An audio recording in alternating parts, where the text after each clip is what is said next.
सिम्मी, तुम्हारी ताकत की दवाइयां मैंने टेबल पर रख दी हैं, टाइम पर ले लेना। मैं बस स्टैंड जा रहा हूँ। सरोज दीदी बस स्टैंड पर खड़ी मेरा इंतजार कर रही होंगी।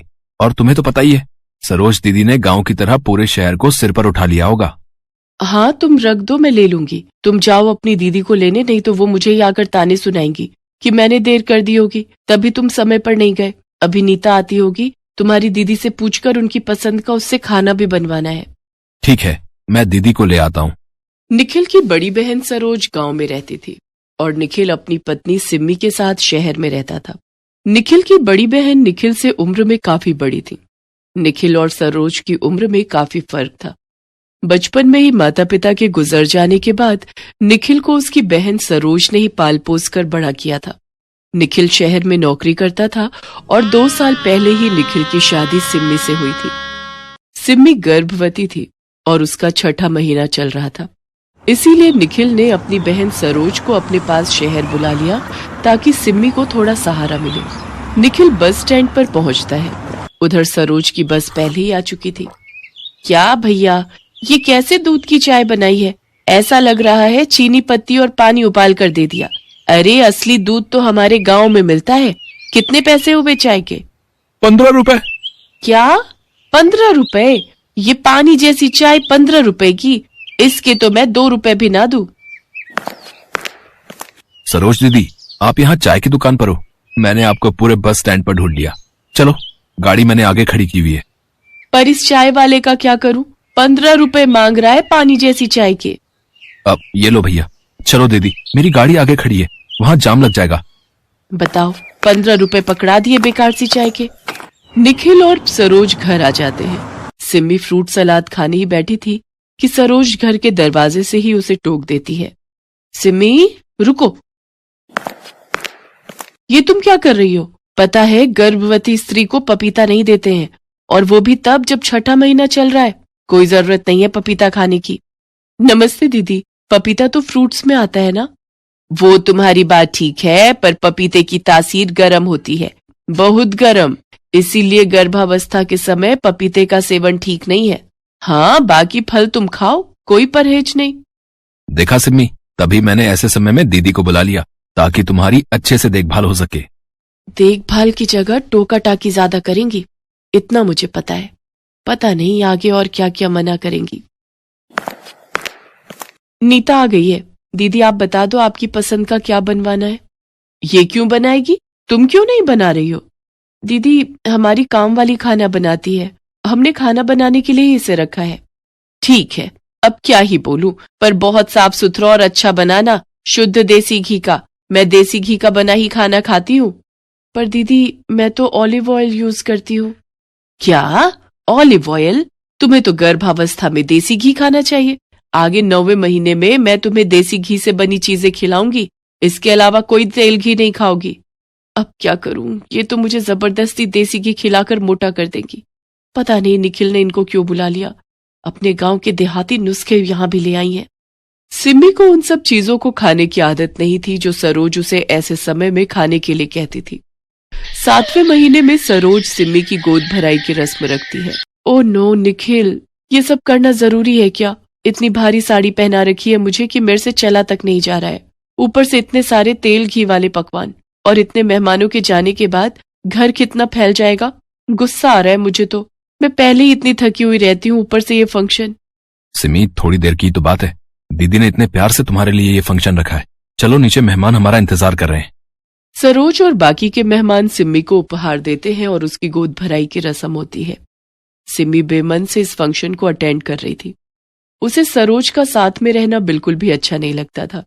वो तो यही चाहती थी कि कब सरोज गांव जाए और उसे कोई टोका टाकी करने वाला ना हो। कुछ समय बाद सिम्मी को 9वां महीना लग जाता है। अब सरोज ने सिम्मी पर और ध्यान देना शुरू कर दिया था।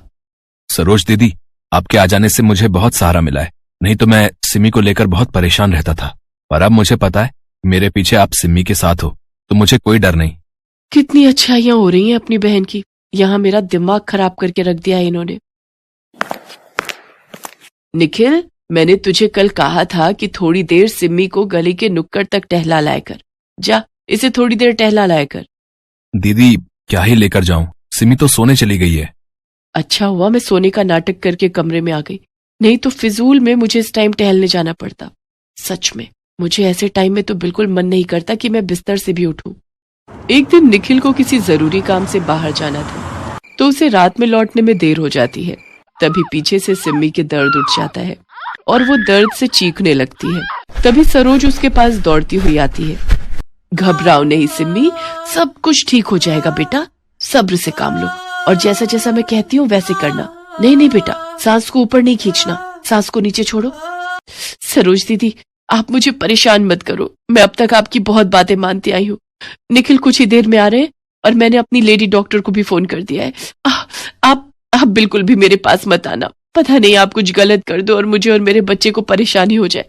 मैं नहीं चाहती कि कोई खतरा हो। सिम्मी सरोज को बिल्कुल भी पास नहीं आने दे रही थी और उसका दर्द बढ़ रहा था। निखिल भी रास्ते में था और लेडी डॉक्टर पहुंचने ही वाली थी। अचानक सिम्मी बेहोश होने लगी तो जबरदस्ती सरोज को उसके पास जाना पड़ा।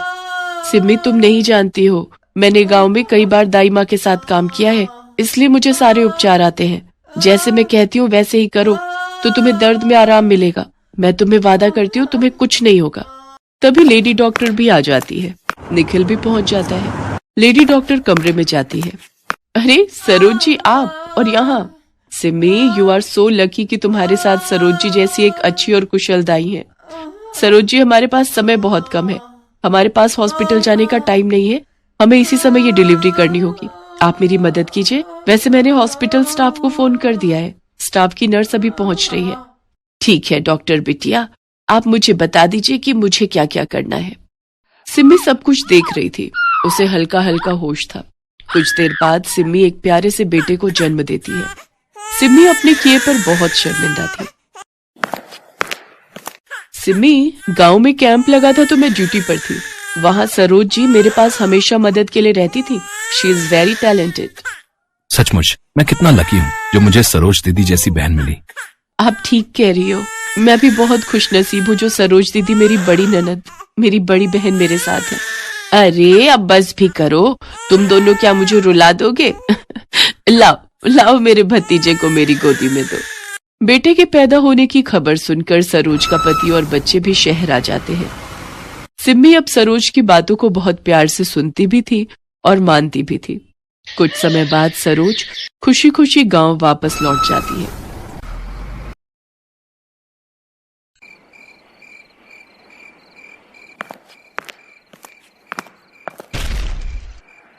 ए, कौन है? राजू, ये तू है ना साले? फिर से भागने की कोशिश कर रहा है? हैं? रुक जरा, और तेरी टांगे ही तोड़ दूंगा, फिर देखता हूँ कैसे भागता है यहाँ से। राजू जानता था कि अनाथालय का केयरटेकर लालजी जो कह रहा था वो कर भी सकता था और ये राजू के पास आखिरी मौका था, इसीलिए वो फौरन उठा और भागने लगा। गिरने की वजह से उसके पैर में चोट लगी थी, लेकिन आराम से ज्यादा वहाँ से भागना जरूरी था राजू के लिए। ए राजू, रुक जा, नहीं तो मुझसे बुरा कोई नहीं होगा। तुमसे बुरा तो कोई है भी नहीं लाला, मैं अब तुम्हारे हाथ नहीं आने वाला। राजू की रफ्तार और तेज होती गई। लालजी जल्दी ही काफी पीछे छूट गया और इस तरह राजू आजाद हो गया उस जेल से, जो कहने को तो एक अनाथालय था लेकिन असल में वहाँ कुछ और ही हो रहा था। लालजी की पहुँच से बाहर आने के बाद राजू फुटपाथ पर बने एक घने पेड़ की छांव में बैठ गया और अपने घाव को सहलाने लगा। तभी उसे चकोरी याद आई और वो पुरानी यादों में खो गया। ए, तू नया है ना? कौन लाया तेरे को? साहब, मेरा नाम राजू है। पिछले हफ्ते जो पुल गिरा था ना, मेरे माँ बाबा उसके नीचे दबकर मर गए। फिर मेरे चाचा ने मेरी खोली छीन ली और मुझे बाहर निकाल दिया। फिर मुझे किशन भैया मिले, बोले यहाँ रहने को, खाने को और पहनने को भी मिलेगा। ये सच है ना साहब? हाँ, ये सब मिलेगा, पर उसके लिए तुझे काम भी करना पड़ेगा, समझा ना? हाँ साहब, मैं करूँगा ना, आप जो काम बोलोगे मैं सारा काम करूँगा। ए चकोरी, ले जा इसे और समझा दे सारा काम। चकोरी एक पैर से अपाहिज थी और उम्र में राजू से कुछ ही बड़ी रही होगी, लेकिन उस अनाथालय में वो पहले से थी, इसलिए वहाँ के बारे में सब कुछ जानती थी। राजू, तुम्हें यहाँ नहीं आना चाहिए था, ये जगह किसी नरक से कम नहीं है। हैं? ये क्या कह रही हो दीदी? किशन भैया तो कह रहे थे कि वो किशन और ये लालजी, ये मिलकर ही तो चलाते हैं इस जगह को। ये लोग तेरे और मेरे जैसे अनाथ बच्चों को यहाँ रख लेते हैं और फिर उनसे जानवरों की तरह काम करवाते हैं, और काम ना करो तो बहुत मारते भी हैं। ये देख मेरे पैर का क्या हाल किया इन लोगों ने। अगर ये बात है तो मैं जा रहा हूँ यहाँ से, अभी जा रहा हूँ। नहीं, अभी नहीं, रात को कोशिश करना, मैं जब इशारा करूँ तब। चकोरी राजू की मदद करती है, लेकिन कई बार कोशिश करने के बाद भी राजू उस अनाथालय से भाग नहीं पाता। कभी किशन तो कभी लालजी उसे पकड़ ही लेते थे और फिर उसे बहुत बुरी तरह मार पड़ती थी। चकोरी ने जो कुछ राजू से कहा वो बिल्कुल सच था। लालजी अनाथालय की आड़ में बच्चों से जी तोड़ मजदूरी करवा रहा था और उसके बदले न तो उन्हें पैसे देता था और न ही पेट भर खाने को। इतना ही नहीं, अनाथालय के नाम पर आने वाला चंदा भी वो बच्चों पर खर्च नहीं करता था। ये दाल है या पानी? भैया चावल थोड़े से और दे दो ना, मैं खाली चावल खाकर ही रह लूंगा। चुप कर, तेरा बाप रख के गया क्या? यहाँ दाल चावल है, जो मिला है चुपचाप खा ले। ज्यादा नखरे हैं तो ला, ये भी वापस कर। नहीं रहने दो भैया, मैं जाता हूँ। राजू रो मत, ले तू मेरे चावल ले ले। तो फिर तुम क्या खाओगी दीदी? तुम्हें भी तो भूख लगी होगी। नहीं, मुझे भूख नहीं है। वो मैंने ना रसोई में ये चावल पकाते हुए चुपचाप थोड़े से खा लिए थे। मेरा पेट भरा हुआ है, ले तू खा ले। राजू जानता था कि चकोरी झूठ बोल रही है, लेकिन फिर भी उसने चकोरी का दिल रखने के लिए उसकी प्लेट से थोड़े से चावल ले लिए। राजू और चकोरी दोनों ही अनाथ थे, लेकिन यहाँ वो दोनों एक दूसरे का सहारा बन गए थे और भाई बहन भी। राजू अच्छा मौका है, लालजी सो रहा है, जा अभी भाग जा। दीदी तुम भी चलो ना। नहीं राजू, मैं इतनी ऊंची दीवार नहीं फांद पाऊंगी। तू जा और सीधे पुलिस के पास जाना, फिर तू मुझे यहाँ से ले जाना मेरे भाई। तब तक मैं तेरा इंतजार करूंगी। अचानक एक गाड़ी के हॉर्न से राजू अपने ख्यालों से बाहर आ गया। दीदी मैं आ रहा हूँ तुम्हें लेने। सुबह हो चुकी थी। राजू सीधा पुलिस स्टेशन गया और वहाँ जाकर उसने लालजी के बारे में सब कुछ बता दिया। पुलिस इंस्पेक्टर अभिजीत ने फौरन एक्शन लिया और अपनी टीम के साथ उन्होंने बिना देर किए लालजी के अनाथालय पर छापा मार दिया। राजू भी उनके साथ ही था। सारे बच्चे एक एक करके अनाथालय से बाहर आ गए, लेकिन चकोरी वो उन बच्चों में थी ही नहीं। दीदी छोटू रुक, चकोरी दीदी कहाँ है? भैया कल जब आप यहाँ से भाग गए तो लालजी बहुत गुस्सा हो गया। उसे पता चल गया था कि चकोरी दीदी ने ही आपको भागने में मदद की थी, इसलिए उसने क्या किया उसने छोटू? भैया उसने चकोरी दीदी को बहुत मारा, इतना मारा कि चकोरी दीदी बेहोश हो गई। वो वहाँ रसोई में है। वो राजू बदहवास सा रसोई में पहुंचा, जहां खून से लथपथ चकोरी बेहोश पड़ी थी। दीदी उठो दीदी, मैं आ गया, तुम्हें लेने आ गया दीदी, चलो मेरे साथ, उठो ना दीदी। राजू अब चकोरी कभी नहीं उठेगी, ये हमेशा के लिए भगवान के पास जा चुकी है बेटा। उस दिन राजू इतना रोया जितना शायद अपने माँ बाप की मौत पर भी नहीं रोया था। चकोरी ने उसकी खातिर अपनी जान गंवा दी थी। ये बोझ राजू के नन्हे से दिल पर बहुत बड़ा था। इंस्पेक्टर अभिजीत ने लालजी और किशन को गिरफ्तार कर लिया था। उन्हें उनके किए की सजा अब कानून देने वाला था, लेकिन इस सब से भी राजू का घाव नहीं भरने वाला था। राजू चलो बेटा, हमारे साथ चलो। कहाँ जाना है मुझे? बेटा यहाँ के सारे बच्चों को एक नए अनाथालय में ले जाया जा रहा है। वो जगह यहाँ की जैसी बिल्कुल भी नहीं होगी। वहाँ तुम्हें बहुत प्यार से रखा जाएगा। नहीं, मुझे कहीं नहीं जाना, अनाथालय तो बिल्कुल भी नहीं। इतना कहकर राजू वहाँ से भाग गया। इंस्पेक्टर अभिजीत ने भी उसे रोकने की कोशिश नहीं की और बाकी के बच्चों को लेकर वो वहाँ से चले गए। अब राजू फिर से बिल्कुल अकेला था और उसे चकोरी की कही एक ही बात बार बार याद आ रही थी। दीदी जब हम यहाँ से आजाद हो जाएंगे तो क्या करेंगे, कहाँ रहेंगे, क्या खाएंगे? जो भी करेंगे यहाँ से बेहतर जिंदगी ही जिएंगे राजू। हम खूब मेहनत करेंगे और खूब सारे पैसे कमाएंगे और फिर जो चाहे वो कर सकेंगे। राजू जानता था कि अब उसे क्या करना है। वो काम की तलाश में निकल पड़ा और जल्दी ही उसे एक ढाबे पर बर्तन धोने और ग्राहकों को खाना परोसने का काम मिल भी गया।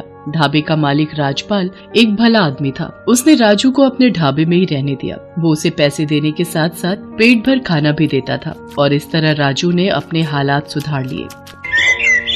अरे राजू बेटा, एक काम तो कर दे। वो जो सामने बड़ी सी बिल्डिंग है ना, अरे वही जिसके बाहर वो बड़ा सा कूड़ेदान रखा है। हाँ साहब, मैं समझ गया। काम क्या है आप ये बताइए। हाँ, वहाँ जाएगा तो बिल्डिंग के बाहर एक सिक्योरिटी गार्ड मिलेगा तुझे। अरे वही अपना सूरज जो हर रोज ढाबे में आकर खाना खाता है। वो आज ढाबे पर नहीं आ पाएगा तो तू उसे वहीं जाकर खाना दिया, ठीक है? ठीक है साहब, अभी जाता हूँ। राजू अपने साथ खाना लेकर उस बिल्डिंग की तरफ चल देता है। वो सिक्योरिटी गार्ड को खाना देने के बाद वापस ढाबे की तरफ चल पड़ता है। तभी अचानक अरे ये कौन रो रहा है? ये आवाज तो शायद उस कूड़े में से आ रही है। राजू सही था। उस बड़े से कूड़ेदान से एक बच्चे के रोने की आवाज आ रही थी। आवाज बहुत ही धीमी थी, इसलिए आते जाते लोगों का ध्यान उस पर नहीं गया। लेकिन राजू ने जैसे ही उस आवाज को सुना तो वो बिना देर किए उस आवाज की तरफ गया और फटाफट कूड़ेदान से कूड़ा बाहर निकालने लगा। अरे ये तो वहाँ कूड़े के ढेर के बीच एक नवजात बच्ची थी जिसकी सांसें और आवाज किसी भी वक्त बंद होने वाली थी।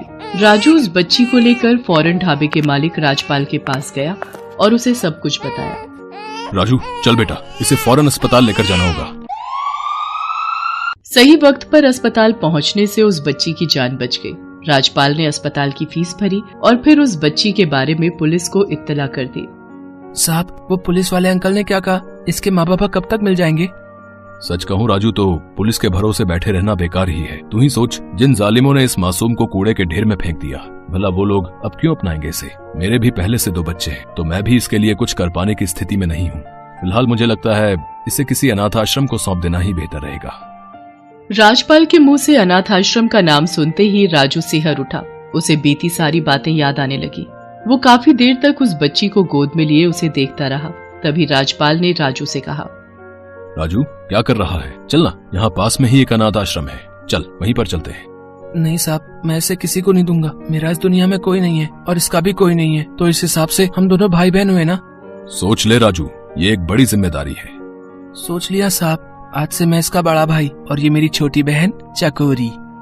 ये कहते हुए राजू के चेहरे पर एक अजीब सा सुकून था। वो मेहनती तो पहले से ही था, लेकिन उस दिन से जिम्मेदार भी हो गया। अब ना तो वो अकेला था और ना ही परेशान। उस छोटी सी चकोरी के रूप में उसे जीने का मकसद जो मिल गया था। हेलो दोस्तों, कैसे हैं आप सब? हमारी कहानियाँ देखने के लिए हमारे चैनल को सब्सक्राइब कीजिए और हाँ, बेल आइकॉन पर क्लिक करना मत भूलिएगा।